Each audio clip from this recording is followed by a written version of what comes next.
Tervist ja tere tulemast tagasi minu hubasesse infoturbe kööginurka. Täna uudistes. Google viskab SMS-i üle parda. Paroolilekke andmebaasi lisati miljoneid uusi paroole. Tarkvaraarendajatele suunatud petukampaania. Siis Hiina häkkerid näppasid Belgia salateenistuse e-maile. Ja viimase uudisena, kas internetiühendusega koduseadmed on ikka kõige parem mõte. Jääge meiega. Esimene lugu on pikem lugu sellest, kuidas Google viskab SMS-i üle parda. Ja mida ma siis selle all silmas pean?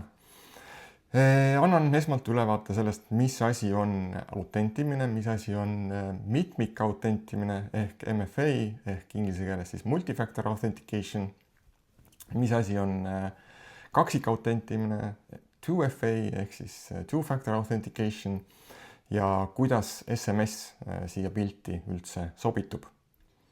Autentimine lihtsustatuna on isikutuvastus ehk siis tõendamine, et sa oled see, kes sa väidad ennast olevat. Ja et rääkida mitmikautentimisest, siis tuleb alustada päris algusest ehk paroolist. Parool on vanim autentimise meetod, digitaalse autentimise meetod ja see võeti kasutusele 1960. aastatel. Parooli abil kasutaja tuvastamise pioneeriks oli Fernando Corbi-Corbato MIT-st. Ta töötas selle välja siis sellise operatsioonisüsteemi nagu CTSS ehk siis Compatible Time Sharing System jaoks. See CTSS on siis operatsioonisüsteem, eestikeelse nimetusega kohalduv ajajaotussüsteem, mis võimaldas siis toonastel arvutitel mitmel kasutajal töötada ühes ja samas arvutisüsteemis, kasutades ühist mälu, ühiseid ressursse, aga tehes seda siis läbi kaugterminali.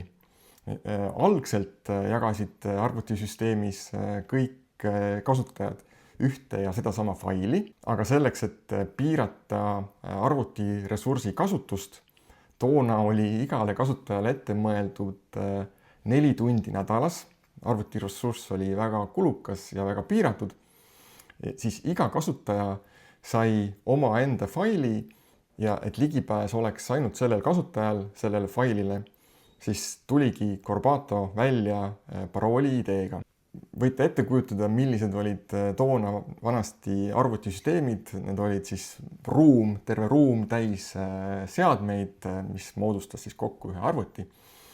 Ja esialgsetes arvutisüsteemides piirati ligipääsu tegelikult väga lihtsalt füüsiliselt. Ehk et arvutid olid nii suured ja massiivsed, nad ei omanud kaugterminale ja selleks, et arvuti juurde pääseda, sa pidid sisenema mingisse ruumi ja piiratigi seda ligipääsu lihtsalt siis füüsiliselt, ehk siis ruum oli luku ja võtme taga.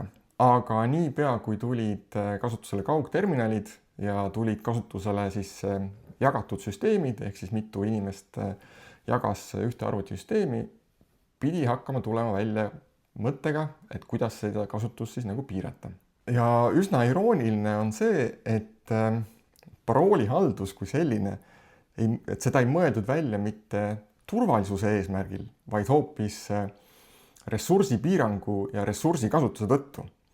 Ja seetõttu seesamane CTSS on ka ilmselt teadaolevalt esimene süsteem, kus toimus tegelikult selline pahatahtlik või poolpahatahtlik andmeleke. 1966. aastal tekkis selles arvutisüsteemis järsku bugi, kus sellel hetkel, kui kasutaja oma terminali sisse logis, näidati talle terminali ekraanil siis tervitussõnumit ja näidati ka kogu paroolifaili sisu, kus oli kenasti kirjas kõikide kasutajate kasutajanimed ja paroolid. Ja 25 aastat hiljem pärast seda sündmust tunnistas siis doktor Alan Sher üles, et tegelikult oli tema see, kes need paroolid nii-öelda varastas. Nimelt 62. aasta suvel otsis Sher siis võimalusi selleks, et oma arvutikasutusaega suurendada. Talle oli määratud samasugused 4 tundi nagu kõigile teistele nädalas 4 tundi, aga selleks ei piisanud tal siis oma vajalike simulatsioonide jooksutamiseks. Ja kuna toona hoiti seda parooli faili lihtsalt tavalise tekstifailina kettal, siis ühel reede hilisõhtul andis ta arvutile käsu, et palun trükki need paroolid siis perfokaardile välja. Laupäeva varahommikul võttis trükikapist selle perfokaardi ja võttis paroolifailide nime või paroolifaili sisu nimekirja ehk siis paroolide nimekirja.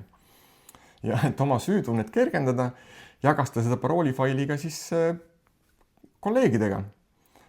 Ja asi muutus kahtlaseks siis, kui üks nendest kolleegidest hakkas sisse logima toonase arvutikeskuse direktori kasutajanime ja parooliga ning jättis siis selle direktori faili väga selliseid kahtlasi ja kehvasid sõnumeid maha. Ja see tekitas siis suurt kahtlust ja tekitas siis suurt furoori.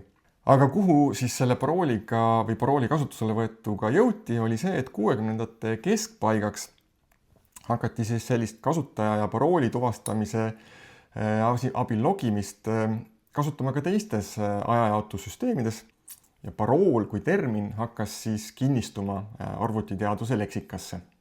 Nüüd selle MIT näitel häkkimised ja parooliläkked olid selge siis märk sellest, et ainult ühele saladusele tugineda on üsna suur risk ja eriti siis 90ndatel, kui toimus WWW ehk siis World Wide Webi plahvatuslik kasv, kus järjest rohkem inimesi hakkas tarbima internetti, järjest rohkem inimesi hakkas tarbima arvuteid.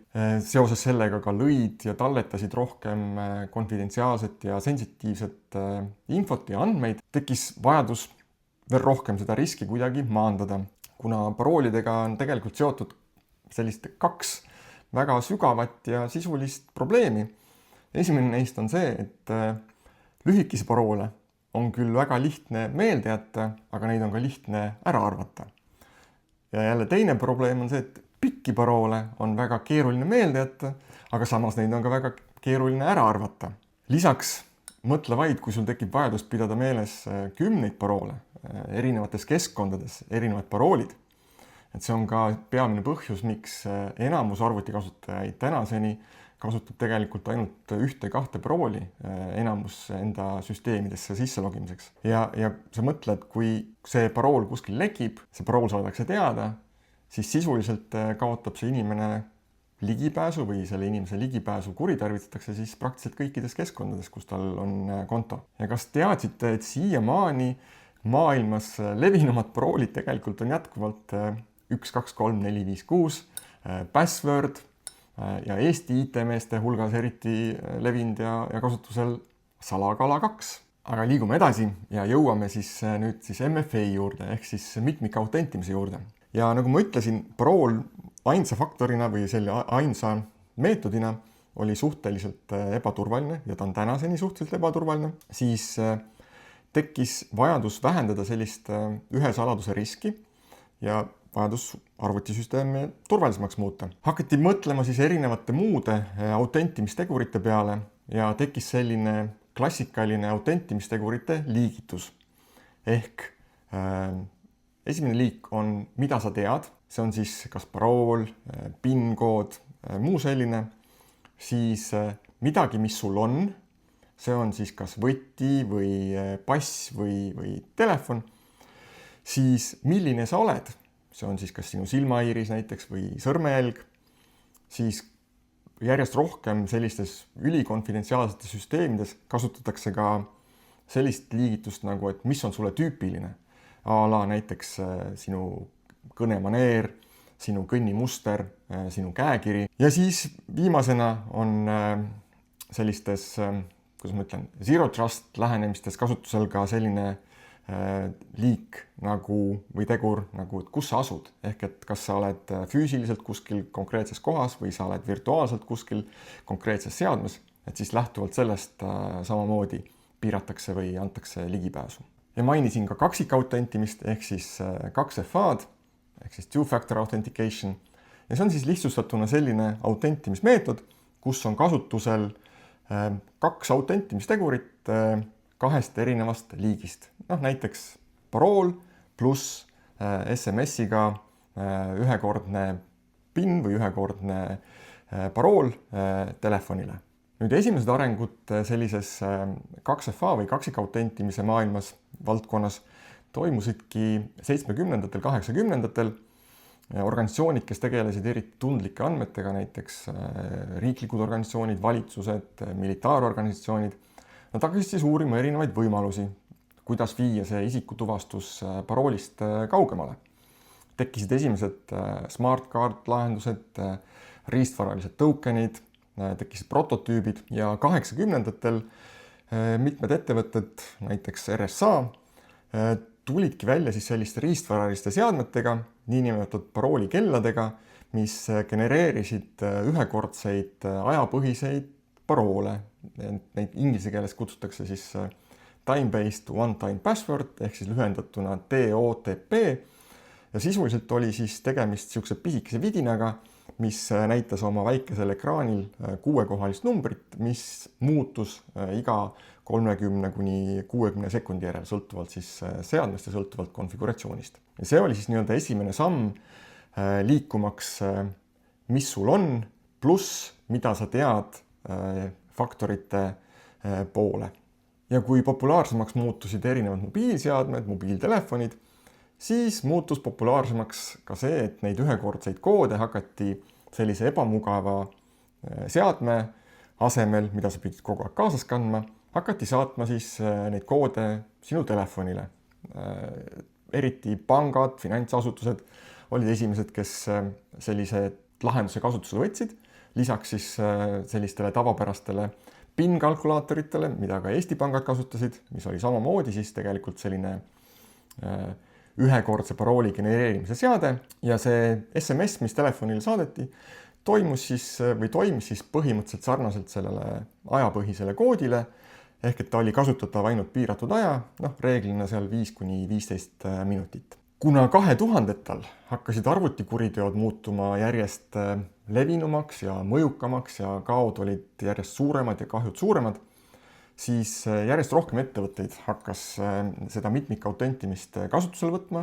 Tekkisid need mitmikkautentimise lahendused ka sellistele, mainstream lahendustele, näiteks email, sotsiaalmeedia. Näiteks 2011 oli see aasta, kui nii Google kui ka Facebook võtsid siis kasutusele SMS-i põhise ühekordse parooli. Ja see oli siis ka maamärk sellest, kuidas see kahekordne või kaksikautentimine jõudis lõpuks suurte rahvamassideni. Kuskil 2010. aastast alates hakati seda ühekordset parooli saatma siis lisaks telefonidele ka läbi emaili, läbi igasuguste push notification'ite ja erinevate autentimisäppide. Et siis hakkas liikuma see valdkond laiemaks, aga vaatamata kõigile nendele uutele ja võiks öelda turvalisematele meetoditele, siis SMS-ile saadetav ühekordne parool on siiamaani vaata et kõige populaarsem meetod. Aga miks siis Google selle üle parda viskab? Püsige minuga, varsti hakkame teemaga ühele poole jõudma. Ja SMS on jätkuvalt parem, kui kasutada lihtsalt parooli. Ehk et ta on ikkagi jätkuvalt see teine meetod, aga tal on omad riskid ja omad vead. Kui algselt arvati, et see samane SIM-kaart või see mobiilinumber sisuliselt ongi see autentimisfaktori liik, ehk et mis sul on, et ta on päriselt sinu oma ja päriselt sinu kontrolli all, siis mida aeg edasi ja mida rohkem tehnoloogia arenes, siis tegelikult saadi aru, et ega ta päriselt nüüd sarnane sellele füüsilisele võtmele või füüsilisele seadmele ei ole. Tänaseks on see suhtumine muutunud nii turbespetsialistide poolt kui ka erinevaid siis standardeid loovate organisatsioonide poolt. Ja mis on see põhjus? Põhjused on väga lihtsad. Näiteks, kui sul tuleb täna nutitelefonile SMS selle ühekordse parooliga, siis sinu telefoni vaike seade on see, et seda SMS-i sisu näidatakse telefoni ekraanil. ja sageli piisab sellest, kui see pahategija saab ligipääsu sinu telefonile ja näeb juba telefoni ekraanilt, mis see ühekordne parool seal on ja ta isegi ei pea sinna telefoni sisse logima.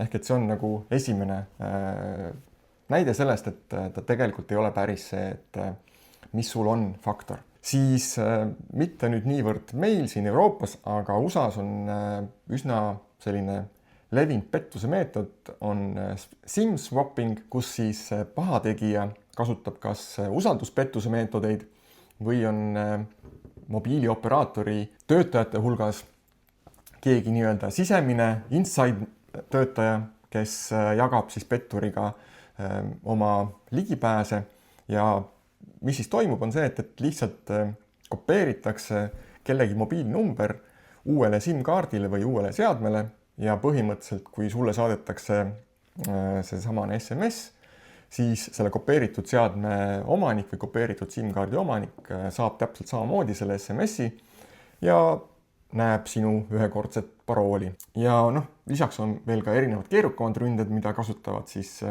reeglina sellised, kuidas ma ütlen, riiklikud häkkerid või tõsised spiooniorganisatsioonid, kus SMS haaratakse vahelt, kasutades ära siis telco infra või SMS protokolli nõrkusi ja näiteks luuakse mingeid kahjurpunkte, inglise keeles siis rogue, kas siis access point või rogue mobiili point, kus siis toimub samamoodi see SMS-i vahelt haaramine ja loetakse seda SMS-i sealt vahelt. Ja nüüd lõpuks jõuame siis selle uudiseni, ehk et pärast 14 aastat, palju õnne, Google on nüüd otsustanud lõpuks SMS, OTP või SMS ühekordse PIN-i saata pensionile, visata üle parda, sellest lahti saada ning asendada see siis turvalisema meetodiga. Erinevad meetodid on Google'il juba täna võimalikud, ehk siis sa saad kasutada endiselt füüsilist võtit, sa saad kasutada neid authentication äppe, igasuguseid muid võimalusi, aga SMS on olnud siiani kõige levinum. Ja nüüd siis Google soovib selle SMS-i asendada QR-koodi skännimisega ja loodab, et see QR-koodi skännimine ületab siis populaarsuselt lõpuks SMS-lahenduse. Rääkisime pikalt paroolidest. Järgmine uudis sellest, kuidas paroolilekke andmebaasi lisati miljoneid paroole. Ehk et eelmisest uudisest loodetavasti saite siis kõik teada, et parool ei ole just kõige turvalisem autentimismeetod ning paroole on võimalik ära arvata, paroole on võimalik leida erinevatest andmebaasidest, paroole varastatakse, paroole lekitatakse.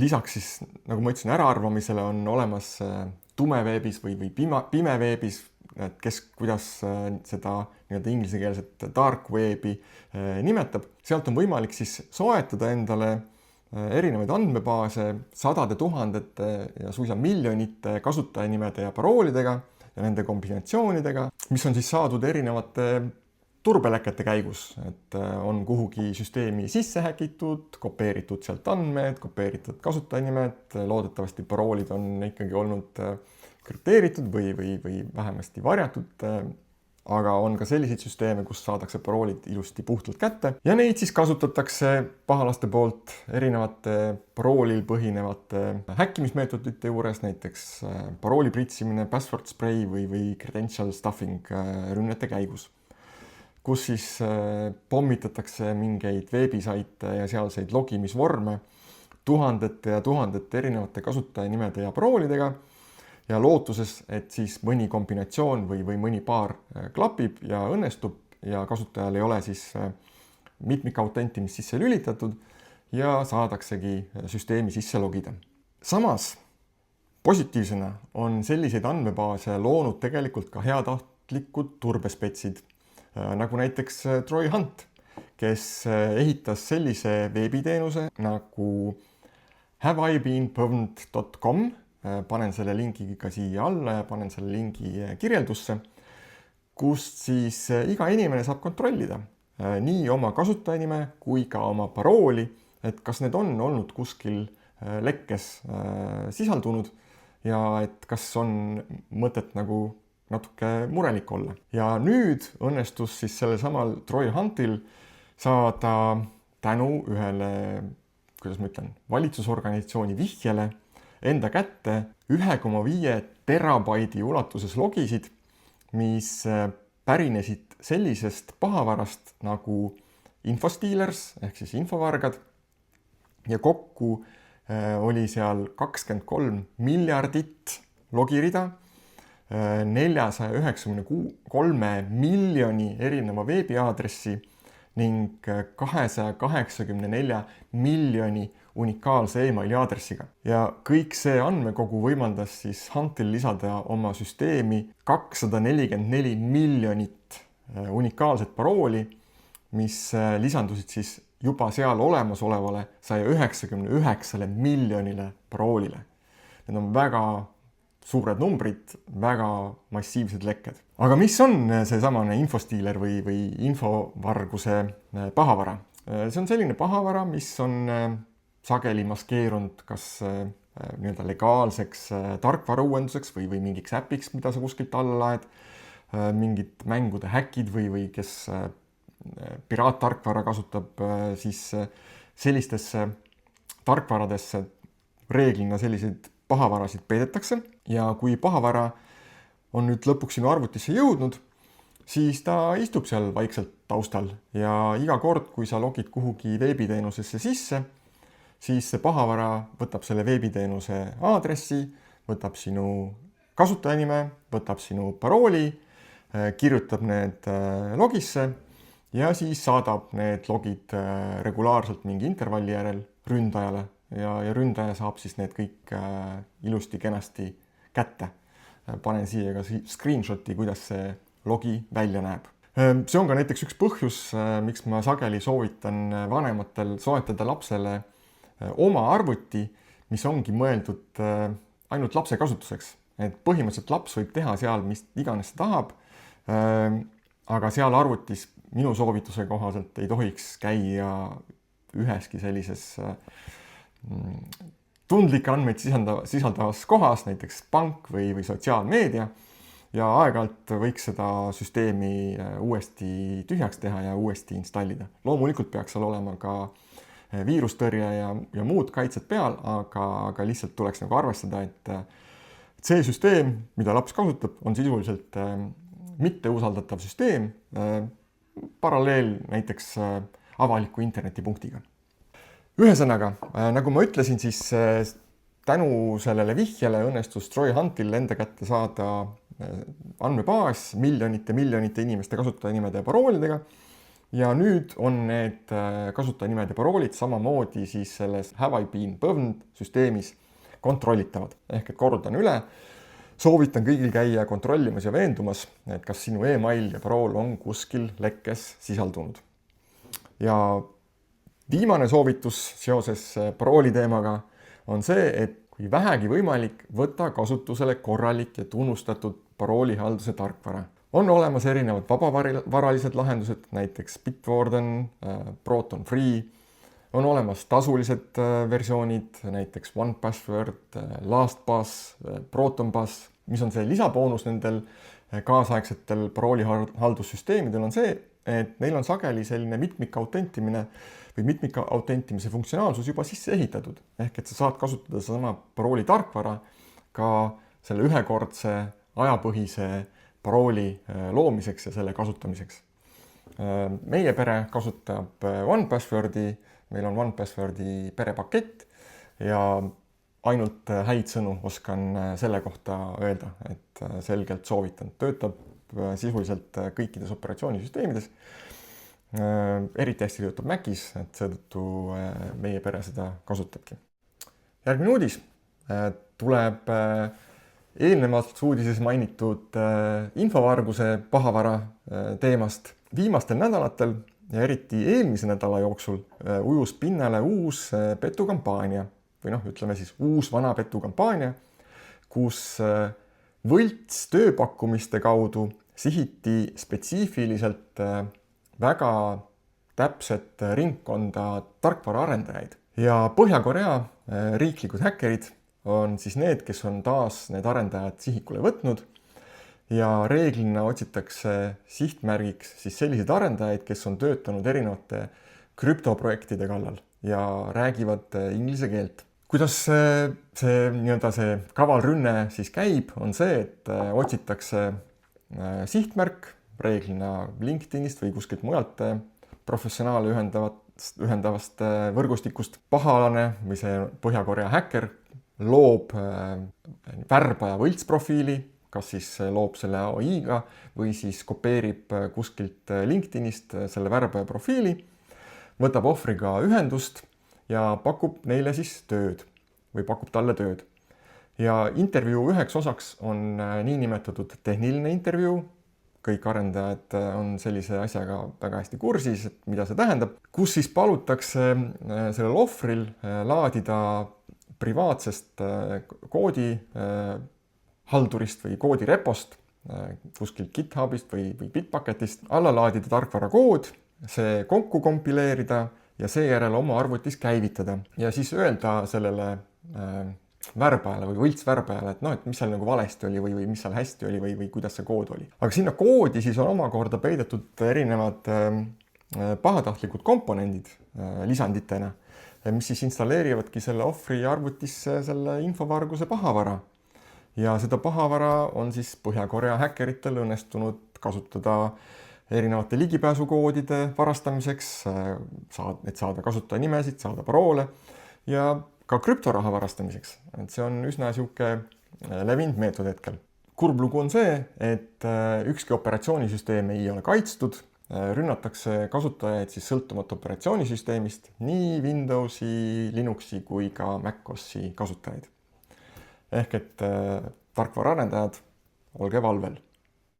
Järgmine uudis tuleb Belgiast. Nimelt õnnestus Hiina pahatahtlikel häkkeritel näpata Belgia salateenistuse e-maile vahemikus aastatest 2021 kuni 2023. Ja kokku haarati siis umbes 10% kõikidest tollel ajavahemikul liikunud nii sisse tulnud kui ka välja läinud kirjadest, mis on päris muljetavaldav hulk ja tegemist on Belgia salateenistuse suurima turbelekkega läbi ajaloo.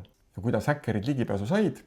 Häkkerid kasutasid ära turbenõrkust ühes meilisüsteemi komponendis, nimelt sellises seadmes tarkvaras nagu Barracuda. Ja raporti kohaselt küll ei õnnestunud häkkeritel näpata tõsiselt sensitiivset ja salajast infot, aga neil õnnestus saada siiski erinevat kirjavahetust näiteks Belgia peaprokuröriga, Belgia politseiga, erinevate ministeeriumitega ja muude teenistusega. Ja kõige kurvem lugu on see, et näpati isiklikku infot peaaegu kõikide salateenistuse töötajate kohta, muu hulgas erinevad CV-d, isikut tõendavate dokumentide koopiad ja muu selline. Ehk et üsna selline piinlikkust tekitav lugu. Ja lõpuks midagi lõbusat.